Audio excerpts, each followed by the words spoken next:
Olá, boa noite. O A Notícia entrevista hoje o prefeito de São Paulo, Bruno Covas, do PSDB. Neto do ex-governador Mário Covas, Bruno assumiu a prefeitura da maior cidade do país há pouco mais de uma semana com a saída de João Dória para disputar o governo do estado. Ao contrário de Dória, Bruno cresceu em uma família de políticos. Foi deputado estadual, federal e secretário do Meio Ambiente. É formado em Direito pela USP e em Economia pela PUC São Paulo. Seja muito bem-vindo, prefeito. Obrigado, Amanda. Eu que agradeço a oportunidade de estar aqui no seu programa. Um abraço ao telespectador, telespectadora. Que prazer recebê-lo aqui na sua primeira semana da administração, né? A gente está falando faz um pouco mais de uma semana que o senhor assumiu, mas na verdade é porque esse programa vai ao ar na segunda, Exato. A gente está gravando na quarta. Exato. E como o ritmo de acontecimentos é aceleradíssimo hoje no Brasil, eu sempre faço essa ressalva, porque às vezes falam, poxa, Amanda não falou sobre o que aconteceu na quinta ou na sexta, mas é por isso, às vezes a gente grava um pouquinho antes.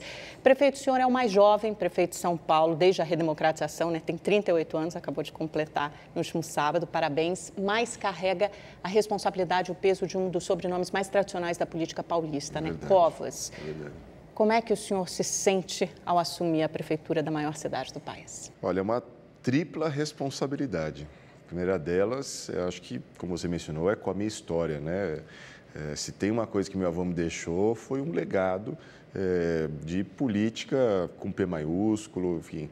Ele foi governador, prefeito, senador, deputado, mas ele não é lembrado por nenhuma obra específica que ele tenha feito. Ele é lembrado pela forma pela qual ele fazia política, né? As pessoas falam com carinho dele até hoje. Nossa, ele era sério, nossa, ele falava a verdade, enfim. Então, uma responsabilidade poder carregar isso que é muito forte. A segunda responsabilidade é porque eu tenho um compromisso de continuar com tudo aquilo que foi iniciado em 1º de janeiro do prefeito João Dória. Eu fui eleito junto com ele, eu estava ao lado dele durante a campanha, eu estava ao lado dele quando ele começou esse governo, então, portanto, ele não pode deixar a peteca cair, não pode deixar de dar continuidade a tudo aquilo que ele já iniciou e iniciar tudo aquilo que ele programou para iniciar ao longo desses 4 anos. E uma responsabilidade, inclusive, partidária. Hoje, a Prefeitura de São Paulo é o maior orçamento administrado pelo PSDB, pelo meu partido.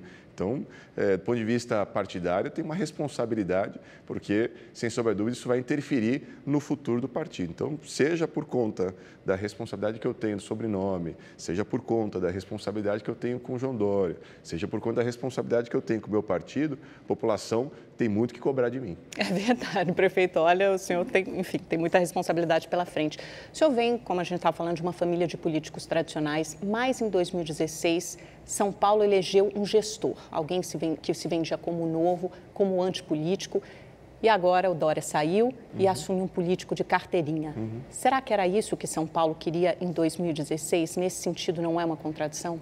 O que São Paulo vai ter é um governo de continuidade, né? A população na ponta não vai sentir nenhuma diferença por conta do João Dória ter aceito esse chamamento que o partido fez a ele de ser candidato a governador. Em 2016, ele quis ser candidato a prefeito. Ele disputou as prévias dentro do partido, ele percorreu a cidade, ele montou um arco de aliança, ele me chamou para ser o vice dele. Enfim, ele coordenou todo esse processo que culminou numa eleição em primeiro turno que nunca tinha tido na cidade de São Paulo desde a redemocratização.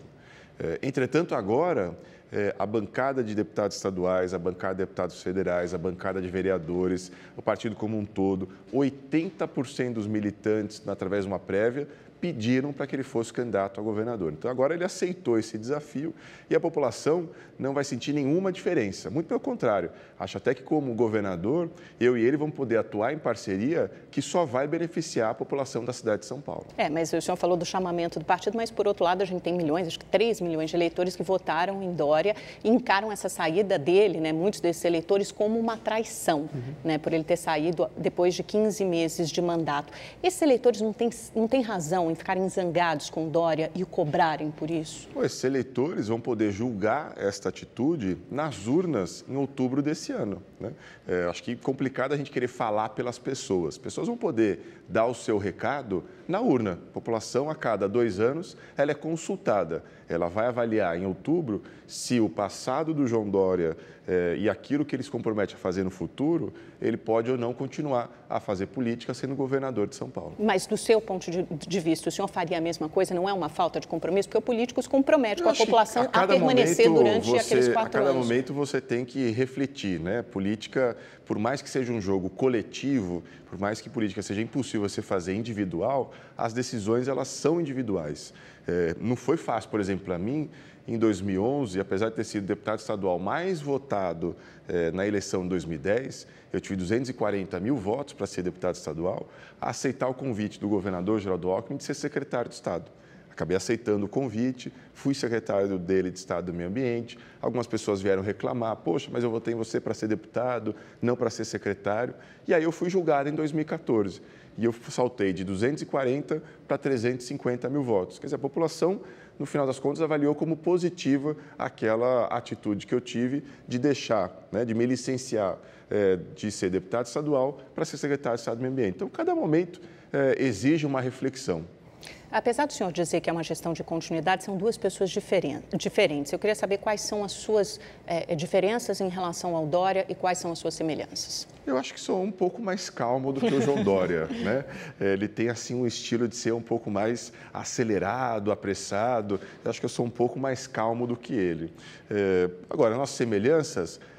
principalmente a nossa indignação em relação a moradores em situação de rua, a fila de creche que nós ainda temos na cidade de São Paulo. Eu acho que esse é o que nos une, né? É o que nos faz estar no mesmo partido, é o que nos fez estar na mesma chapa, é o que nos fez estar no mesmo governo, é a nossa visão de mundo, de que hoje a Prefeitura de São Paulo cuida de temas que ela não precisa cuidar, o AMB, Interlagos, Pacaembu, que só demanda tempo e recursos humanos, quando na verdade a gente precisa focar naquilo que é o essencial, que é educação, saúde, habitação. Então a gente compartilha da mesma visão de mundo. É uma versão de um estado um pouco menor, né? Mais enxuto, a gente vai conversar necessário, sobre isso. Né? Não é estado maior ou estado menor, é o estado necessário. O estado precisa fazer aquilo que é necessário que ele faça.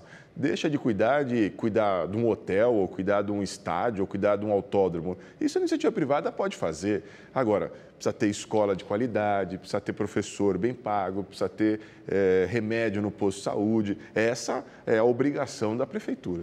Agora, o Dória era um prefeito que vivia constantemente sob os holofotes, né? Sempre participava de 1000 eventos, sempre estava na rua, era muito, enfim, constantemente presente nas redes sociais, viajava muito.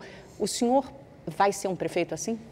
Eu acho que não dá para ser um prefeito de gabinete. Muito pelo contrário, a população espera de um prefeito alguém que esteja presente na rua, né? Eu, todo momento, estou cobrando do pessoal que cuida da minha agenda. Olha, eu quero estar na rua, eu quero estar com as pessoas, eu quero conversar, eu quero saber o que as pessoas estão aflitas para que a gente possa resolver o mais rápido possível. Então, acho que a população pode esperar de mim é um prefeito muito presente em todos os cantos da cidade.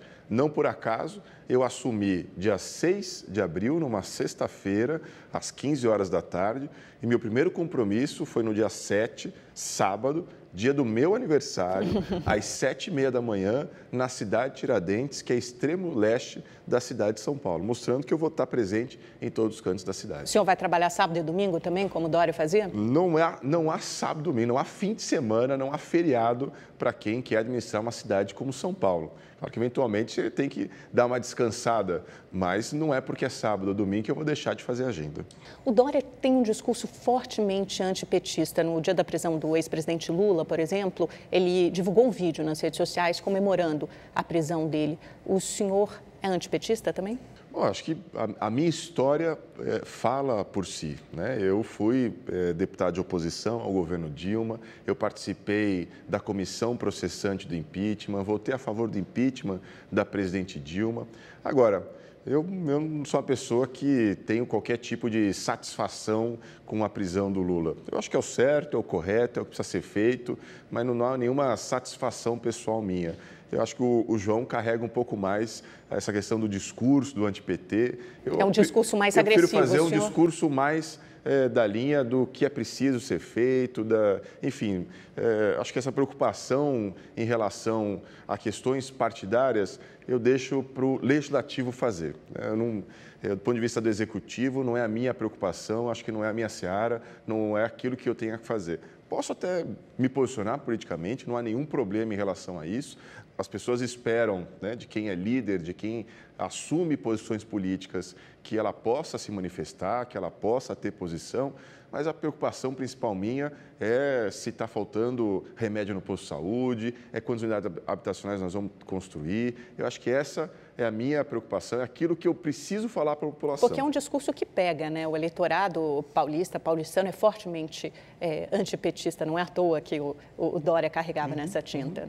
Ele fazia isso antes de virar prefeito, continua a fazer como prefeito, então não é que ele faz isso para aparecer na Câmara ou que ele faz isso para poder render votos. É o jeito dele, é o estilo dele. Não será uma marca do seu discurso. Não é o meu estilo. Questionado, perguntado, eu posso me posicionar sem nenhum problema, mas não é algo que eu vá tomar iniciativa para fazer. O que o senhor acha da condenação e da prisão do ex-presidente Lula? Bom, decisão... Porque muita gente aqui em São Paulo soltou rojão, né? Eu, por exemplo, estava em casa acompanhando todo o desenrolar da novela e começaram todos aqueles jogos. Decisão judicial a gente não comenta, a gente cumpre, né? O Lula foi condenado por um juiz, essa condenação foi ratificada em segunda instância por 3 desembargadores. Então, achar que a decisão ela é justa ou injusta, não cabe a mim avaliar. Isso já foi avaliado pelo Poder Judiciário. Eu acho que a prisão do Lula e essa condenação, ela é muito simbólica, né? O Lula, gostando ou não gostando dele, há de se reconhecer que ele é um dos maiores líderes políticos que o país já teve. Deve ter convivido muito com seu avô, né? E devem ter até, talvez, convergências de pensamentos em alguns aspectos. Fez campanha e pediu voto para ele no segundo turno em 89, quando ficou Lula e Collor naquela disputa. Enfim, então, mas não há nenhuma satisfação pessoal minha. Eu acho que é um avanço. O Brasil, pós-Lava Jato, mostra para todo mundo que pouco importa se você é mais ou menos carismático, pouco importa se você foi ou não presidente da República, pouco importa se você tem poucos ou muitos apoiadores, se você errou, você vai ser condenado. Do ponto de vista simbólico, isso é muito forte. Mas a gente tem o efeito disso, que é uma radicalização e uma polarização muito forte da sociedade no discurso, nas redes sociais. Quais são os riscos disso? Como é que o senhor vê esse ambiente, esse cenário atual? É preocupante, mas só discordando um pouco de você, eu acho que essa radicalização já vinha do governo do PT. Durante os 13 anos... Ela só foi se intensificando e desde 2013 a gente... que o Lula e a Dilma administraram o país, eles puderam... a todo momento, intensificar a luta. Homens contra mulheres, brancos contra negros, heterossexuais contra homossexuais, evangélicos contra católicos, empresário contra trabalhador. Quer dizer, a todo momento houve um estímulo à divisão dos perseguidos e persecutores. E isso é muito ruim, né? Não há que se fazer divisão para poder governar. Eu acho que essa é uma estratégia que não agrega, né? Quanto mais você puder convergir, melhor, né? Então, acho que essa é uma das heranças malditas que o PT nos deixou. É essa divisão de classe, essa divisão de grupos na sociedade brasileira que não condiz até mesmo com a história do Brasil. A história do Brasil é uma história de diversos povos, diversas crenças, de diversas raças que vieram para cá. Aliás, essa é a história da cidade de São Paulo, né? De inúmeros imigrantes e imigrantes que vieram atrás de oportunidades. São Paulo é exemplo para o mundo de integração, né? Quantos e quantos lugares do mundo vivem hoje conflitos entre a etnia A e a etnia B, entre a religião A e a religião B. E aqui na cidade de São Paulo, você tem mesquita, você tem templo, você tem igreja e nenhuma sofre nenhum tipo de atentado. Então, estimular essa divergência é muito ruim. É algo que não agrega, é algo que divide o país, é algo que dificulta agora a nossa retomada do crescimento. Prefeito, sua primeira medida à frente da administração foi trocar de cara 5 secretários, numa tentativa de se reaproximar da Câmara dos Vereadores, depois de um desgaste sofrido nas últimas semanas, nos últimos meses, com a gestão de João Dória. Seu estilo de administração será mais voltado às negociações políticas, à negociação com a Câmara dos Vereadores? Bom, primeiro esclarecer que a troca de 5 secretários não foi porque eu precisava de 4 ou 5 mudanças. 2 deles saíram com João Dória. né? Eu, por exemplo, deixei de ser secretário quando o João Dória teve que sair e assumir a prefeitura. O secretário Cláudio Carvalho também, mesmo solicitado, preferiu acompanhar o João Dória. Que era o das prefeituras regionais. Das prefeituras regionais. Outros dois foram readequados, né? E um havia pedido para sair junto com o João Dória, que foi secretário antes do Promini. Eu pedi para ele esperar alguns dias até que eu achasse um outro nome. Ele gentilmente aceitou isso. Então, portanto, a reorganização que teve foi muito mais por conta da saída dele do que tirar essa ou aquela pessoa ligada a A, B ou C para poder me distinguir do João Dória. Sim, mas aí tem uma escolha dos nomes também, pessoas próximas Claro aos daí, vereadores. Claro ou que daí a escolha dos nomes são escolhas, quanto mais a gente puder convergir, melhor, né? Coloquei, por exemplo, na Casa Civil um vereador. O Eduardo porque eu entendo Tuma, né? que facilita muito o diálogo com a Câmara de Vereadores feito por um igual, feito por um semelhante. Isso acontece na Casa Civil, no governo do Estado, com um deputado estadual, acontece na Casa Civil, no governo federal. Então, essa vai ser uma prioridade federal, sua? Um senador. Eu não diria que é uma prioridade, é algo diálogo, que é necessário. Um estilo menos agressivo, diálogo, menos ele impositivo. É permanente, tem que ser permanente com os vereadores, com o Tribunal de Contas, com o Ministério Público, com o governo do Estado, com o governo federal.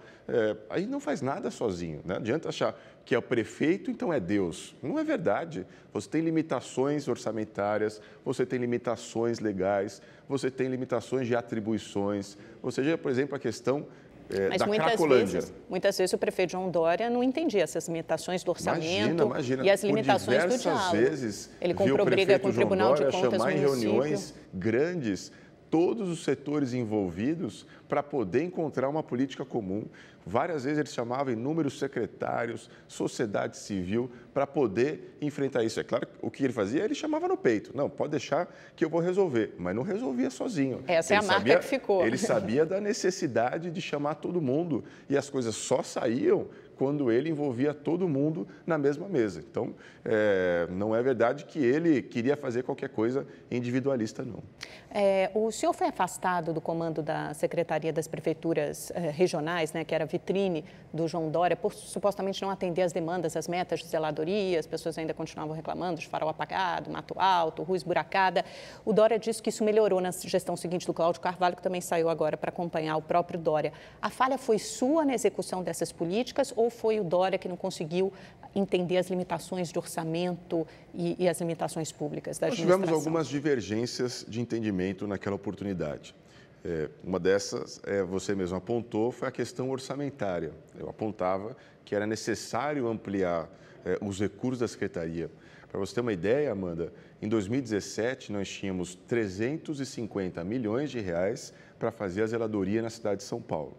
O último ano da gestão Kassab, em 2012, ele tinha 1 bilhão e 350 milhões para fazer isso. Então, a gente tinha 350 para algo que 4 anos atrás tinha 1 bi 350. E isso é culpa o quê? Da crise? Isso foi culpa que ao longo de 4 anos da gestão Haddad, essa área foi sendo deixada de lado, foi sendo esvaziada e você não recupera de uma hora para outra. Você não tira 1 bilhão de outras áreas com um estalar de dedos. Agora, não dá para querer comparar uma ação com 350 a uma ação que você tinha no final da gestão Kassab com 1 bi 350. Talvez então, essa área não fosse prioridade, né, da gestão. Então, eu dizia para ele que se a gente não tivesse mais recursos, a gente não conseguiria ampliar equipes, a gente não conseguiria dar resposta à demanda que nós tínhamos na cidade. E ele entendia que bastava uma cobrança maior. Outra ação que nós tivemos divergência foi em relação à questão da varrição. Eu entendia que era necessário soltar um novo edital, ele achava que precisava juntar tudo numa grande PPP, eu dizia que não ia sair a PPP em algumas semanas, que aquilo demorava um prazo. Então, para evitar qualquer tipo de rusga, nós entendemos que o melhor era eu partir para uma outra atribuição na Casa Civil. Ele colocou lá o Cláudio Carvalho, que no final das contas deu continuidade a tudo aquilo que eu havia iniciado. Tanto é verdade... Mas ele elogiava, o Dória elogiava o Cláudio Carvalho. Tanto é verdade que não trocou nenhum prefeito regional. Porque quem faz a zeladoria na cidade de São Paulo não é a secretaria, é a prefeitura regional, né? Então, se houvesse qualquer tipo de problema na implementação, o Cláudio Carvalho teria trocado os prefeitos e prefeitas regionais. E isso não aconteceu. Então, o Cláudio continuou aquilo que eu havia iniciado. E agora o secretário Marcos Penido vai continuar o que eu iniciei e que o Cláudio Carvalho continuava. Por exemplo, uma das grandes ações que o secretário Cláudio desenvolveu, que foi o programa Asfalto Novo, só foi possível viabilizar porque em janeiro nós começamos uma discussão com o Tribunal de Contas das atas de registro de preço, porque nós fomos atrás da área jurídica para poder viabilizar recurso do fundo de multas da CET. É a primeira vez que se utilizou recurso de multas da CET para fazer esse programa. E aí ele começou em novembro. Não é que em um mês ele inventou isso, ele deu continuidade a um programa que a gente já havia iniciado. Então, pouco me importa qualquer tipo de, olha, disse isso, disse aquilo. Eu tenho certeza que a gente fazia um bom trabalho e a prova disso foi a continuidade que foi feita pelo Cláudio. Prefeito, o Dória era criticado por alguns por não ter um projeto de longo prazo para a cidade de São Paulo e focar excessivamente na zeladoria, essa questão que a gente vem conversando agora. Que visão de cidade o senhor tem? Como o senhor enxerga São Paulo? Como São Paulo deve ser? Bom, acho que não é nem a visão do Bruno. A gente tem um plano diretor que aponta quais os rumos que a cidade vai ter em médio e longo prazo. E o que a gente precisa fazer é, ao longo desses 4 anos, as adaptações, as ações, as metas, os programas, as obras adequadas a esse plano diretor. Então, o que a cidade vai ser daqui a 20 anos já está escrito, já foi discutido na Câmara Municipal, no plano diretor. É esse plano que não é o plano da gestão A ou da gestão B, é da cidade de São Paulo. Porque na gestão não adianta Haddad... agora querer rasgar esse plano e falar, não, agora nós temos uma outra meta para a cidade. A gente respeita as instituições, a gente respeita essa discussão. O que nós estamos fazendo agora, a secretária de Urbanismo está desenvolvendo, é exatamente na linha do que o plano diretor já aponta para a cidade de São Paulo. É poder aproximar o trabalho da residência, é poder diminuir as distâncias na cidade, é poder ampliar a área verde, enfim... Todas as ações que estão descritas ali no plano diretor para médio e longo prazo estão sendo adaptadas. E isso não é que o Bruno está fazendo, não. Isso a administração está fazendo desde janeiro do ano passado. Eu pergunto ao senhor, porque na gestão Haddad a gente via mais ou menos um norte assim, focado em transporte público, em ciclovias, no aumento da convivência, até espaços comuns como a Avenida Paulista, que passou a ser fechada nos domingos. Então você via mais ou menos o que ele imaginava que uma cidade moderna, como uma cidade moderna devesse ser e até comparava com algumas grandes cidades europeias. Por isso eu faço essa pergunta para o senhor. Bom, e tudo isso foi tendo continuidade. A Paulista continua à disposição da população aos domingos. O grande mudança que nós vamos ter na cidade através de um novo edital do sistema de ônibus, que está indo para a rua agora esses dias, foi iniciado na gestão Haddad. No ano passado, o secretário Sérgio Aveleda fez uma grande discussão com a sociedade, fez inúmeras audiências públicas, discutiu com todo mundo, aperfeiçoou isso, quer dizer, a gente não começou do zero, né? É importante reconhecer que a gente pegou algo que já havia sido iniciado e, claro, fomos, do nosso ponto de vista, aperfeiçoando aquela proposta para poder sair esse edital que vai redesenhar as linhas de ônibus na cidade de São Paulo. Essa vai ser uma grande conquista. Esse é um ponto interessante, né? Então, porque é um contrato longo de 20 anos e são 66 bilhões de reais. Hoje em dia a prefeitura paga 3 bi ou quase 3 bi só em subsídio de ônibus. Mas esse ônibus, esse edital vai fazer, é bom explicar um pouco isso para a gente, um remanejamento das linhas. Vai haver menos, as frotas vão diminuir, as linhas vão diminuir, vai haver uma integração maior. Só que aí você tem de um lado os sindicatos dos ônibus reclamando, porque isso poderia provocar demissões, e do outro lado os passageiros preocupados se isso pode causar tumulto ou transtorno na rotina deles. Veja, o sistema de linhas que nós temos na cidade de São Paulo hoje, em 2018, é basicamente o sistema que foi feito no governo Laudo Natel, no final da década de 70. Você não era nem nascida quando esse sistema foi feito na cidade de São Paulo. E aí ele foi sendo remendado ao longo dos anos para poder ter o que nós temos hoje. Olha, o vereador pediu, então puxa a linha para cá. Olha, o secretário acha que é melhor ampliar aquela, então faz um puxadinho, faz um remedo. Então, a gente tem um sistema muito mal desenhado, porque foi feito com a lógica e com a população que nós tínhamos no final da década de 70 e que hoje é um sistema ineficiente. Então, ele vai ser redesenhado, repensando a lógica bairro-bairro, bairro-centro, corredores. Quer dizer, ele foi feito pelos técnicos da Secretaria de Transporte, que são técnicos muito capacitados, muito preparados, são técnicos que há anos estudam trânsito na cidade de São Paulo.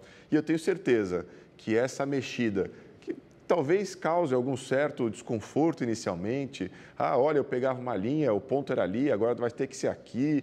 As pessoas, às vezes, têm alguma dificuldade em relação a alguma mudança eventual, mas no final essa mudança vai diminuir o tempo que o trabalhador leva de casa até o trabalho. A população vai sentir essa mudança ao final de 4 anos dessa gestão. E então o edital sai quando e a licitação sai quando? O edital sai agora em abril e a gente espera poder assinar com os ganhadores ao final desse primeiro semestre de 2018. Então, até o final do primeiro semestre, a população paulistana já vai ter essa... Não vai ser iniciado de uma hora para outra, nós vamos fazer... A reestruturação. Exatamente, porque você não pode, do dia para a noite, mudar todas as linhas de ônibus na cidade de São Paulo. Então, nós vamos fazer, tem que fazer toda a avisando as comunicação, pessoas, etc. comunicando, enfim, para poder fazer isso dividido ao longo do tempo. Prefeito, como sempre, a gente sabe que o cobertor é curto. A previsão de investimentos para esse ano é algo na casa de 5,5 bilhões de reais. Ano passado, o prefeito Dória conseguiu investir pouco mais de 2 bilhões de reais, mas parte disso depende do repasse de recursos federais. Uma conta realista. A gente pode contar mesmo com esse dinheiro para investimento ou o senhor acha que em ano eleitoral, com todos esses problemas, etc., com a retomada da economia, pode ser um pouco menos? Ainda não, e não é nenhuma questão do ponto de vista da má vontade do governo federal ou do governo do Estado. Seria muito fácil, muito cômodo para mim dizer, não, a culpa é do Márcio França ou do Michel Temer, né? Vamos terceirizar essa culpa. Mas, na verdade, o orçamento foi elaborado já, prevendo algumas desestatizações, como é o caso da venda do AMB. Nós estamos aguardando a segunda votação na Câmara Municipal, que autoriza o Poder Executivo a elaborar o PIU, Projeto de Intervenção Urbana, aumentando o potencial construtivo do AMB, o que vai, sem sombra de dúvida, aumentar o valor daquela área. Então, a gente espera concluir esse processo de venda. Há uma perspectiva muito positiva da venda do AMB, que deve ocorrer, a Câmara aprovando esses dias em segunda votação, deve ocorrer lá para... O senhor acha que será uma aprovação rápida, célere? Não, a gente está conversando depende de uma maioria qualificada, vocês estão negociando isso? Nós já conseguimos os 36 votos na primeira votação, que ocorreu ainda no final da gestão João Dória. Espera manter esse quórum, que é um quórum qualificado, para poder aprovar em segunda votação. E aí, aprovando agora em abril, lá para julho, começo de agosto, é possível vender efetivamente o AMB. E aí, esses recursos já estão contabilizados no orçamento para investimento na cidade de São Paulo. E aí, como é que estão as outras privatizações? Porque o Autódromo de Interlagos também falta uma votação na Câmara, também falta, depende, mas o recurso da venda não está previsto no orçamento. Né? A gente não pretendia ou não estava previsto no orçamento. Se vier, vai ser um recurso extra nesse ano de 2018. Mas provavelmente no orçamento de 2019 é que nós já vamos prever para onde que vai esse recurso da venda de Interlagos. Para o AMB, a previsão é de quanto? O estimulado, se eu não me engano, é em torno de R$1 bilhão. É bastante, né? Bastante. Quinto do orçamento, quer dizer, do investimento. E os outros, todo esse lote de privatizações, acho que são 50, você tem parque, você tem cemitério. Qual o estágio de todos esses outros? Todos mercados eles em municipais? processo de andamento, os parques, que não é o que vai acontecer venda, esse ano ainda? É concessão. Se espera que o primeiro lote, que envolve o Parque do Ibirapuera e outros 5 parques na periferia de São Paulo, a gente consiga, agora junho, julho, poder também aprovar a concessão. O Pacaembu também já se iniciou o processo. A gente espera, no dia 13 de junho, véspera do primeiro jogo da Copa do Mundo, poder anunciar quem é o vencedor da concessão do Pacaembu. Então, a gente tem outros processos que estão em andamento. Alguns dependem da parceria governo-estado, como é a bilhetagem, porque você não consegue fazer esse processo de concessão sem envolver a MTU, porque você tem um bilhete único que envolve o governo do estado. Então, você tem uns processos que não são apenas prazos do governo municipal, mas também envolvem outras esferas de poder. Então, esse pacote todo de privatização, o senhor imagina que até o final do ano que vem... É um pacote que, se fosse em condições normais, levaria algo em torno de 10, 15 anos para acontecer. Mas, ao final desses 4 anos, a gente pretende implementar todas as ações previstas no Plano Municipal de Desestatização. É um compromisso, é uma meta. É uma meta a ser perseguida, não há a menor dúvida. Quanto vale esse pacote todo de privatização, de desestatização? É muito difícil fazer esse levantamento. O próprio ANB, na verdade, a meta não é uma meta de 1 bilhão, é uma previsão inicial que vai ser mais aproximada a partir do momento que a empresa contratada para fazer o due diligence vai levantar todos os dados, vai verificar exatamente qual é o valor aproximado. Então, é muito chute você estimar um valor para todo o pacote. Se esse que está mais avançado ainda tem uma empresa contratada para levantar todos os ativos e ter um preço mais real, imagina todo o pacote e muitos que ainda nem iniciaram o processo. Vamos falar um pouquinho de saúde e educação? O senhor colocou como as prioridades, né, claro, da sua gestão. O que o senhor imagina para a saúde? Porque tem agora essa história do fechamento das AMAs, uma parte da população mais carente se sentindo órfã, né? Porque é ali que aconteceu o pronto atendimento menos complexo, a prefeitura alega que é uma reestruturação, alguns especialistas em gestão de saúde veem isso como redução, né? E isso vem no momento em que a prefeitura congelou quase 2 bilhões de reais ali de despesas, de gastos. É isso, prefeito? Como é que explica isso para a população? Mano, eu queria agradecer a pergunta, porque realmente se criou, né? Infelizmente, algumas pessoas que jogam com a política do contra, do quanto pior melhor, vão inventando histórias. Nós não vamos fechar nenhum equipamento. Nós vamos readequar eles na cidade de São Paulo. Se você pegar a quantidade de UBS que nós temos na cidade e a população, ela está adequada. Mas ainda tem cantos da cidade de São Paulo que estão desguarnecidos. Então, a gente precisa realocar. Às vezes, você tem 3, 4 UBSs no mesmo bairro para atender menos de 20 mil pessoas e você tem população com 50 mil e apenas uma UBS. Então, a gente precisa readequar elas para a cidade de São Paulo. As AMAs, qual é o grande problema que nós temos aqui? Elas foram feitas para corrigir uma distorção, né? Quando elas foram feitas na gestão Serra, elas foram feitas porque os equipamentos municipais não davam conta de atender a população. Só que hoje, o Sistema Único de Saúde, o Ministério da Saúde, não reconhece as AMAs como equipamentos de um sistema hierarquizado. E o que faz isso? A gente não recebe recurso. Então, as AMAs, elas são integralmente financiadas pelo orçamento municipal. Readequando elas como UBS ou UPA, a gente vai poder receber recurso para a manutenção desse espaço. E com esse recurso, nós vamos fazer o quê? Nós vamos ampliar o Programa de Saúde da Família na cidade de São Paulo. Hoje, o Programa Saúde da Família atende 5 milhões de pessoas na cidade.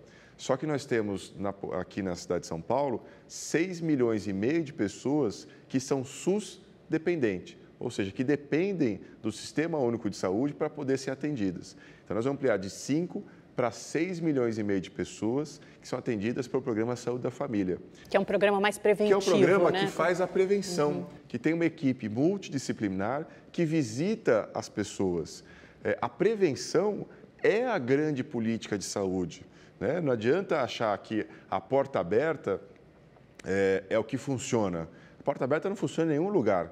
A RTV não tem porta aberta, a prefeitura não tem porta aberta, enfim, a porta aberta não é o sistema mais adequado para poder corresponder. Mesmo assim, as UBSs, os médicos contratados em UBS, eles já têm que ficar 50% do tempo com porta aberta. Então, quer dizer, não é porque nós não vamos ter mais AMAs, vamos ter apenas UBS e UPA, que nós não vamos atender a população que chega e quer ser consultada. Porque às vezes você está com um problema, você está com uma gripe, uma febre, uma virose, quer lá se medicar, tomar remédio. Porque, né, muitas vezes você espera em longuíssimas filas, ou então demora muito para marcar uma agenda. Então, quer dizer, esse atendimento de porta aberta, ele vai continuar. O que você não vai ter equipamentos apenas com isso. Os equipamentos vão se transformar para poder ter a equipe de saúde da família que faz a visitação, que faz a prevenção, que é a grande política de saúde, né? Todos os grandes especialistas de saúde falam exatamente nesse sentido, que o que o governo precisa fazer é prevenção.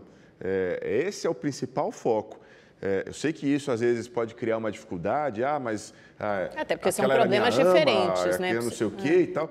Mas a gente precisa fazer o que é necessário. O que vai melhorar o atendimento aqui é essa transformação. Nós vamos ter mais recursos, vamos ter mais equipe de saúde da família, vamos ter o mesmo número de equipamentos que nós temos hoje e vamos poder atender melhor a população. Dá para mensurar isso em recursos? Quando o senhor fala mais recursos por causa de um repasse federal maior, quanto isso vai significar mais para a saúde em São Paulo? Para você ter uma ideia, nós vamos ampliar de 5 milhões para 6 milhões e meio de pessoas atendidas pelo Programa de Saúde da Família. Em quanto tempo? O que já é algo muito grande. Não, ao final de 4 anos. Não faz de uma hora para outra essa mudança, até porque você vai precisando de recursos para poder fazer as obras necessárias. Então, você tem um recurso que a Prefeitura vai investir para poder, lá na frente, ter um orçamento maior. Na questão da educação, Dória prometeu zerar as filas de creche. Se em um ano não conseguiu, acho que se comprometeu com algo em torno de 65 mil. Agora tem uma fila, está em quanto esse número? A gente vai procurando, às vezes tem números, fontes diferentes. São 44 mil crianças fora da creche, é esse Exatamente. o último dado? Nós estamos hoje com o menor número da série histórica de crianças aguardando uma vaga em creche. O prefeito João Dória tinha a pretensão de acabar com a fila que ele recebeu da gestão Fernando Haddad, com 65 mil crianças aguardando. No primeiro ano foram 26 mil vagas criadas. Nesse segundo ano, ele já deixou recursos e convênios iniciados para poder ofertar mais 25 mil vagas. A gente está já com uma fila de 44 e eu estive no ano passado no Tribunal de Justiça assinando um acordo em nome da Prefeitura. Foi uma semana que o João Dória estava numa viagem oficial, eu estava como prefeito interino e fui ao Tribunal de Justiça assinar um acordo com o Poder Judiciário, que teve a participação do Ministério Público, me comprometendo a criar, em 4 anos, 85 mil vagas. E com isso a gente espera, ao final desses 4 anos, zerar a fila em creche na cidade de São Paulo. O senhor falou que a prioridade é a área social, né? A gente falou desse programa Asfalto Novo, o senhor mencionou isso, vai consumir acho que 550 milhões de reais, né? Investimento. Aí muita gente fala que é mais do que um investimento para a saúde que tem, são 545 milhões em educação. O recurso do asfalto é o recurso do Fundo de Multas da CET.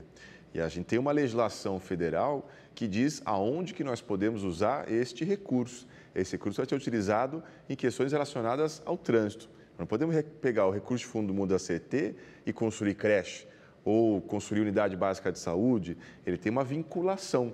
Então, não é um programa importante, mas que está retirando recursos da área social. Ele está retirando recursos da área de transporte. Ele está utilizando recursos que são exatamente para esta finalidade. Não está tendo competição orçamentária entre a área social e o programa Asfalto Novo.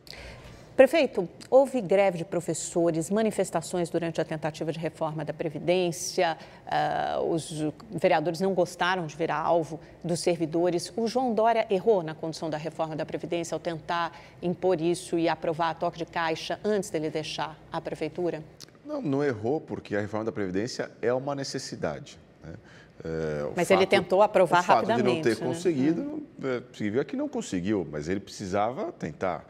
Ele não pode, como gestor, como alguém com responsabilidade em relação às contas públicas, deixar de botar o dedo na ferida.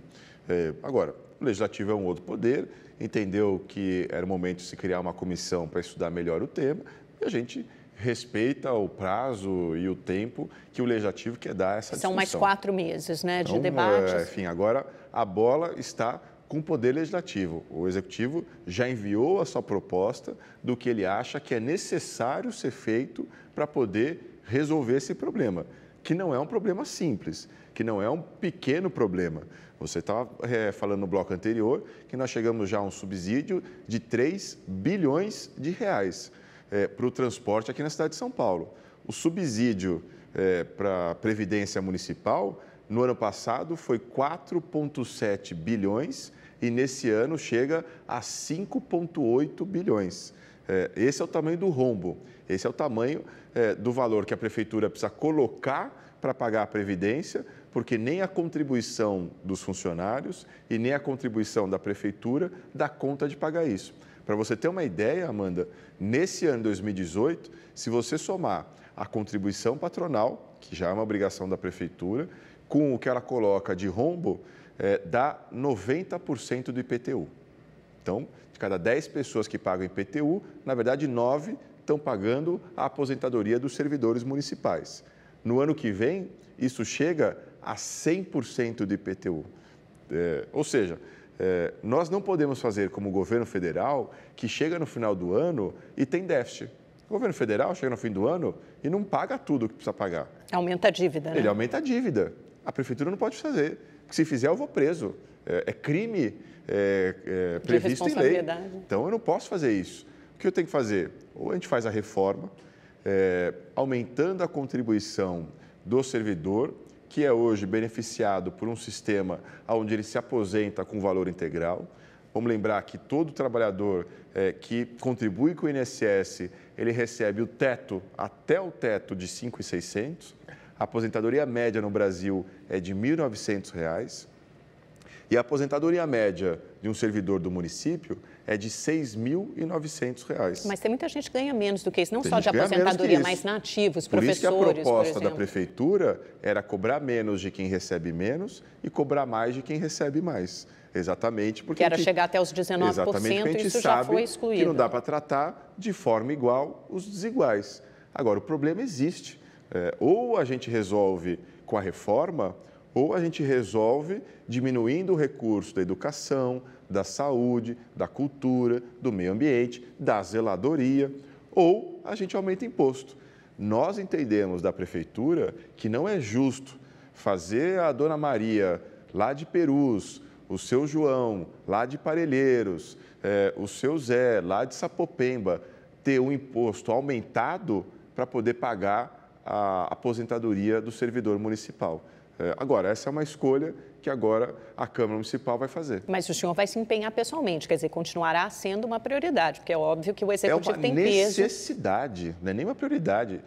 Ou isso é feito, ou nós vamos chegar no momento que a gente vai ter que aumentar imposto, que é algo que a gente não deseja, ou nós vamos ter que deixar, inclusive, de pagar a aposentadoria dos servidores. E quando é que será esse momento de corte de gastos ou aumento de impostos? A partir do ano que vem? Ele já está ocorrendo. Você imagina ter que achar mais 600 milhões de reais, porque se a reforma tivesse sido aprovada, o rombo nesse ano não chegaria a 5,8, chegaria a 5,2. Então, agora nós vamos ter que arranjar mais 600 milhões de reais para poder chegar no fim do ano pagando o rombo de 5,8.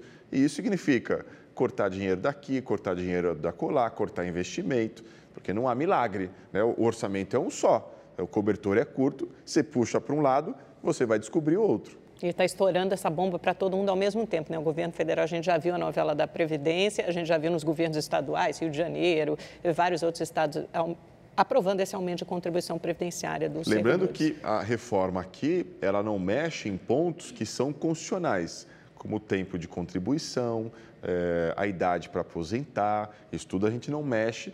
A reforma aqui municipal é simplesmente uma reforma de financiamento do sistema. Se o governo federal tivesse aprovado a reforma lá em Brasília, isso resolveria 1/3 do rombo que nós temos aqui na cidade de São Paulo. Mas eles não aprovaram, o que só aumenta a urgência dessa discussão aqui na cidade de São Paulo. Então, não é algo que me dá nenhuma satisfação pessoal ter que aumentar a contribuição do servidor. Até porque a gente entende, compreende que ele também é vítima disso.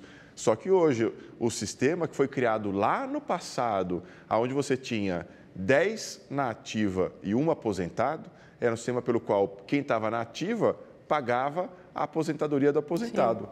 Hoje nós temos 1 para 1. Daqui a pouco acaba esse bônus demográfico e aí já viu. Hoje nós temos 1 para 1, são 120 mil servidores e 110 mil aposentados e pensionistas. E aí a conta não fecha. Prefeito, falar um pouquinho de eleição, porque não tem como fugir desse assunto em 2018. Vamos lá, embora o senhor não esteja concorrendo a nada, pelo menos não este ano, a gente sabe que tem muita gente do seu partido concorrendo. O senhor vive um momento delicado, porque o Geraldo Alckmin deixou o governo do Estado, assumiu o Márcio França, que sempre foi o aliado dos tucanos, do Alckmin, mas nesse momento ele vai concorrer com o Dória, os dois vão ser candidatos ao governo de São Paulo. Como é que a prefeitura fica nessa relação?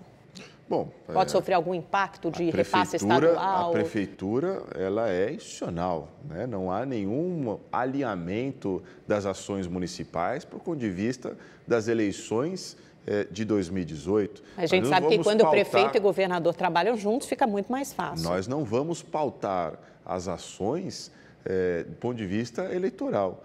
E nós vamos exigir que o governo do Estado e o governo federal tem a mesma atitude com o município de São Paulo. Não é porque eu apoio candidatos diferentes, que não são os candidatos do governador Márcio França, que no caso é ele próprio, ou do Michel Temer, não sei se ele vai ser, se vai apoiar o Meirelles, não sei o que ele vai fazer, não é porque o militante Bruno Covas apoia João Dória e Geraldo Alckmin que o prefeito Bruno Covas vai deixar de se relacionar com o governador Márcio França e com o presidente Michel Temer e vai ter com eles a relação institucional que precisa ser. São Paulo contribui com impostos, São Paulo tem problemas sociais, São Paulo precisa de uma ação conjunta com o governo do estado e com o governo federal. Não vai virar as costas, não quero me relacionar com o governo do estado e o governo federal, porque eu também não quero encher de azeitona a empada do governo do estado e do governo federal. Não, eu vou sim buscar eles. Aliás, está indo para o encontro agora, né, com o Márcio França. E exatamente. Acabei de ter o meu primeiro encontro com o governador Márcio França e já solicitei o meu primeiro encontro com o presidente Michel Temer. Muito bem. Prefeito, como é que o senhor enxerga esse cenário para a eleição em São Paulo? Porque a gente tem o Márcio França, o João Dória, o Paulo Scaff, do MDB, deve sair candidato, o Luiz Marinho, mas esses no centro político, o Luiz Marinho mais isolado à esquerda. Como é que o senhor vê esse cenário? Quais serão as dificuldades? Quem serão os principais adversários aí nessa contenda? Eu estou muito otimista. Eu acho que em 2016, o candidato João Dória vendeu esperança. Ele nunca tinha ocupado nenhum cargo político, a gente não sabia como é que ele iria se comportar, ele vendeu uma esperança para a população.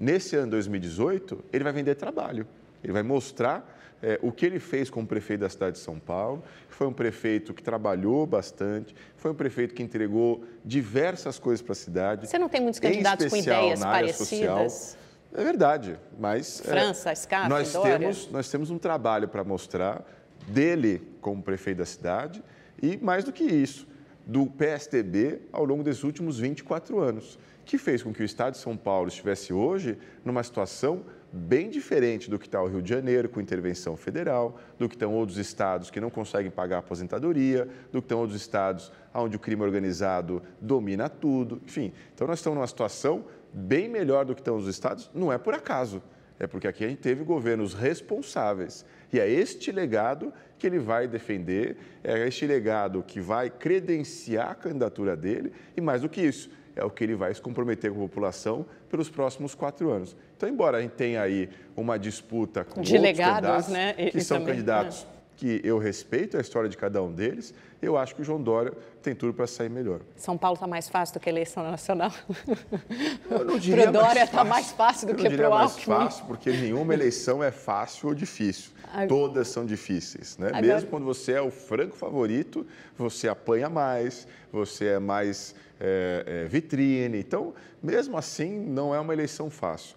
A do Alckmin, a gente ainda enfrenta a dificuldade inicial de conseguir aglutinar forças no centro político para poder não deixar dividir muito esse espaço. Já está fragmentado, né? E o Alckmin ainda não decolou. Mas estamos ainda longe do período das convenções, ainda é um momento de depuração. É natural que, nesse momento, todo mundo sonhe em eleger o presidente da República. Enfim, isso é democrático, não há nenhum problema em relação a isso.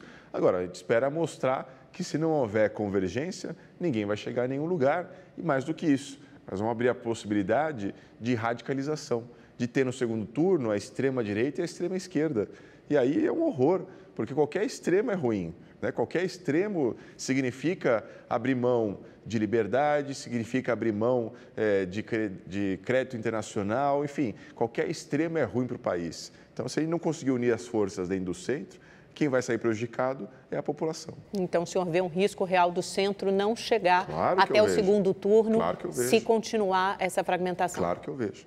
Mas eu tenho esperança e acredito firmemente que o Geraldo Alckmin, pela sua história, por tudo aquilo que o credencia, vai conseguir aglutinar forças para ser esse candidato. O PSDB vive um momento difícil, né? Em especial por causa da Lava Jato. A gente sabe que o Ministério Público Federal ampliou a sua força-tarefa em São Paulo. O Paulo Preto, que é tido como operador de recursos do PSDB, de propina, Caixa 2 do PSDB, está preso. O Alckmin tem um pedido de abertura de inquérito no Superior Tribunal de Justiça, que corre em sigilo, mas tem as denúncias do Odebrecht de recebimento de Caixa 2 pelo cunhado dele. Isso não pode atingir e prejudicar a candidatura de Alckmin, sem falar em Aécio, que pode virar réu. Eu acho que o que prejudica é botar para debaixo do tapete.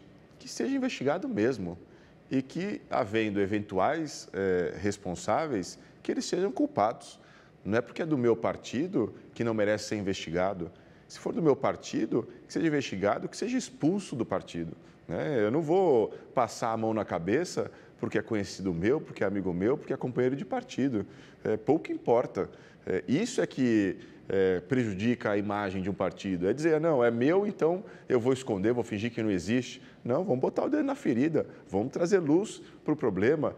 Nós não temos que ter compromisso com o erro, nós não temos que ter compromisso com o que está errado. Isso é o que vai nos diferenciar de outros partidos. Não adianta a gente achar que, porque o partido A está imune, porque o partido B é que é exclusivo. Não, corrupção, ela pode atingir todo mundo. Agora, o que não dá é para botar a mão na cabeça, o que não dá é para dizer, não, quando o meu é condenado, a justiça não presta. Mas quando o outro é condenado, a justiça presta. Não, não adianta. Nós temos que botar o dedo na ferida e mostrar que nós não temos compromisso com o erro. É desta forma que nós vamos nos distinguir. Vamos falar um pouquinho de 2020? O senhor mal assumiu, já tem até jingle para a sua reeleição. Então canta, porque eu não conheço. 1, 2, 3, Covas outra vez. Até que pega, né? Fica na cabeça. O senhor vai se candidatar? Eu acho que está muito longe ainda 2020. Não dá, a população... Não, mas cabeça de político está sempre de olho ali na próxima eleição. Não, de jornalista que está na próxima eleição. Não a do político. Boa. Vou aceitar. Eu acho que 2020 é consequência de trabalho, enfim. Eu não cheguei aqui por acaso, né? Eu cheguei porque eu me preparei para isso, eu cheguei porque eu militei, porque eu tive 120 mil votos na primeira eleição, 240 na segunda, 350 na terceira, aí fui convidado para ser vice-prefeito. Enfim, candidaturas executivas, prefeito, governador, presidente, elas não são fruto de vontade individual. Elas são fruto de vontade coletiva. E elas são construídas. Você perguntar para mim, Bruno, você quer ser prefeito, você quer ser governador, você quer ser presidente? É óbvio que eu quero, né? Que político não gostaria de ser? Mas isso não depende só de mim. Isso depende da vontade coletiva, do partido. Então, analisar 2020, nós vamos deixar para 2020. Não adianta agora eu querer ser candidato e não me preocupar em resolver o problema da fila em creche, não me preocupar com as questões que eu preciso mas resolver. O senhor vai se preocupar, uma coisa não exclui a outra, é que todo político responde a mesma coisa. O senhor falou aí numa trajetória política, né, de subindo todos os degrauzinhos bonitinhos, estadual, federal, não sei o quê, é uma construção, obviamente, de uma carreira política. O senhor acha que o seu nome pode ser um nome de renovação para o PSDB? É um nome de longo prazo para o PSDB? Bom, eu gostaria de fazer política durante toda a minha vida, que a população é que vai dizer se em algum momento eu vou para casa ou continuo. Então, se eu puder fazer isso pelos próximos 10, 20, 30 anos, é o meu desejo, é aquilo que me realiza pessoalmente, é isso pela qual eu me preparei e é isso que eu gosto de fazer. Né? E aí enfrentei todos os desafios da exposição, o desafio da crítica constante, o desafio de deixar de estar ao lado dos amigos, da família, porque é isso que eu gosto de fazer. Né? Enfim, então, o quanto eu puder fazer e espero fazer no longo prazo, melhor. Muito obrigada, prefeito, pela sua entrevista. Foi ótimo conversar com o senhor e acho que foi bom para todo mundo conhecê-lo um pouquinho melhor, né? Obrigado. Mas calma que a gente tem o pinga-fogo. Olha, eu já estava me despedindo antes do... E esquecer da parte mais legal. Mais legal para você. Mais legal. Vamos lá, pinga-fogo. Eu falo uma palavrinha, o senhor responde com uma palavra, uma frase curta. Lava Jato. Importante para a gente mudar o país. Aécio Neves. Eu espero que ele possa demonstrar inocência, porque senão seria uma grande decepção. Joaquim Barbosa. Vamos ver agora como é que ele se comporta como político, né? Se ele vai ser mesmo candidato a presidente e o que ele quer fazer no executivo. Márcio França. Márcio França é um adversário que eu respeito, mas meu candidato é o João Dória. Geraldo Alckmin. É o próximo presidente do Brasil. Foi firme. João Dória. É o próximo governador de São Paulo. Bolsonaro. O Bolsonaro é uma incógnita, né? Alguém que só se apresentou no Legislativo e vamos ver que propostas que ele tem para o país. Fernando Haddad. Fernando Haddad, eu acho que é um sonhador, uma pessoa séria, mas que fez um governo desconectado da realidade. Ciro Gomes. O Ciro Gomes, ele é um pouco destemperado. Temer. O Temer, eu espero que ele ainda faça as reformas que o Brasil precise até dezembro desse ano. E Lula? Lula é uma grande decepção, né? Acho que todo mundo esperava que o metalúrgico pudesse ser um grande líder, sério e competente, mesmo sendo adversário político. É uma pena que ele tenha se envolvido e se utilizado da corrupção para permanecer no poder. Mário Covas? É minha grande referência. E Bruno Covas? É alguém que vai ter muito trabalho pela frente, porque governar São Paulo não é fácil. Boa sorte, bom trabalho então, prefeito. Obrigada, Amanda. Obrigada mais uma vez. Aqui. Obrigada ao senhor pela entrevista, obrigada a você também pela audiência. A gente se encontra na próxima segunda-feira. Até lá. Tchau, tchau.